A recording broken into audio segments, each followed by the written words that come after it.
그렇다면 취재 기자와 자세한 이야기 나눠보도록 하겠습니다. 조수영 기자 나와 있는데요. 어서 오세요. 네. 자, 이 사건이 갖는 의미부터 먼저 살펴보도록 하겠습니다. 어떻게 보면 이 사건이 지금 9년 전에 있었던 일인데요. 왜 이렇게 지금 논란이 된 건가요? 예, 지난 교육감 선거 과정이 굉장히 치열하게 전개됐습니다. 네.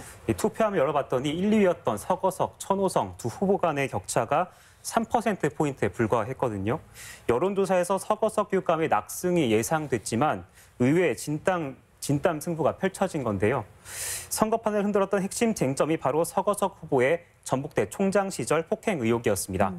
앞서 리포트 보신 것처럼 과거부터 지금까지 이 의혹이 이어지고 있지만 이게 선거 과정에서 나온 말이다 보니까 거짓말 논란으로 번지면서 새로운 국면을 맞고 있는 겁니다. 네, 폭행 가해자로 지목된 사람이 지금 서거석 교육감이라는 건데 그렇다면 피해자로 지목된 이 전북대 교수의 정확한 입장도 궁금합니다. 예, 피해자로 거론되는 해당 교수는 전북대학교 이모 교수입니다. 저희가 며칠 전부터 접촉을 시도해보고 있지만 아직까지 어떠한 입장도 전해오지 않고 있습니다. 네. 다만 일부 지인들에게 자신의 폭행 피해를 입은 사실을 털어놓으면서 의혹이 사실일 가능성에 무게를 싣고 있는데요. 네. 해당 교수가 지난 3월 천호성 전 교육감 후보와 나눈 전화 통화 내용부터 들어보시죠. 교수들 보는 앞에서 때려버린 거지, 이마를 찍어버린 거지, 핸드폰으로.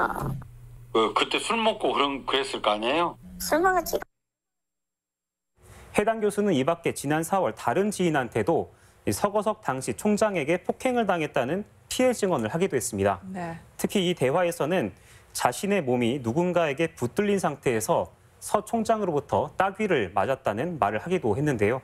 하지만 이 교수는 또 얼마 뒤인 5월에는 서거석 당시 후보에게 언론 보도 등을 통해 회자되는 사항은 사실무근이다라는 사실 확인서를 써주면서 말을 또 뒤집었습니다. 피해자로 지목된 교수가 피해 사실을 부인해버린 건데요. 네.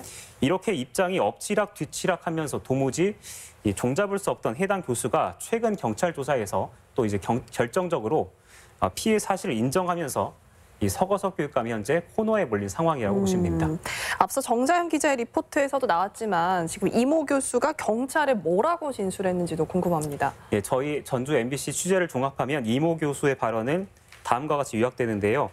서 총장에게 맞은 건 맞다. 그런데 당시 서 총장과 자신은 형님 동생하는 사이였다.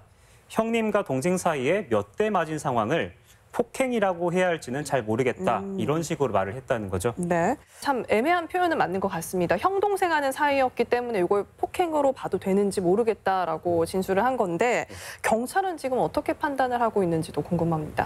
네, 경찰은 이모 교수가 폭행 당했다고 진술했다고 확인해주고는 있습니다. 네. 하지만 그 이상 어떤 판단을 내릴지는 전혀 말하고 있지 않은데요. 사건의 파장을 고려한 탓인데 역으로 이 사건이 중대한 만큼 이 수사와 관련된 사항을 공식 발표해서 조금이라도 알렸어야 했던 것 아니냐 이런 아쉬움이 남습니다. 네, 그러면 경찰 수사는 어떻게 마무리되는 건가요? 예. 이 선거에서 서거석 교육감의 폭행 의혹을 제기한 천호성 전 후보에 대한 수사가 아직 남았습니다. 네. 이건 서거석 교육감이 자신에 대한 허위 사실을 공표했다면서 천호성 전 후보를 고소한 건데요. 천 전 후보에 따르면 아직 자신에 대한 조사 일정을 전혀 통보받지 못했다고 말합니다. 네.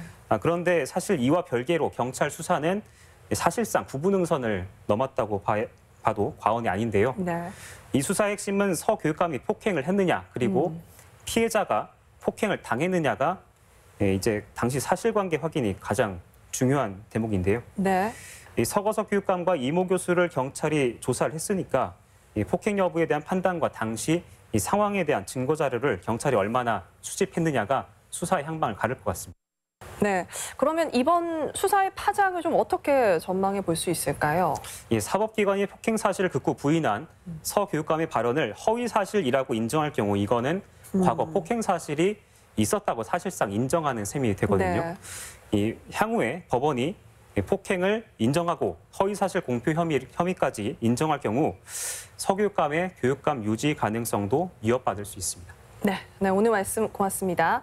조수영 기자였습니다.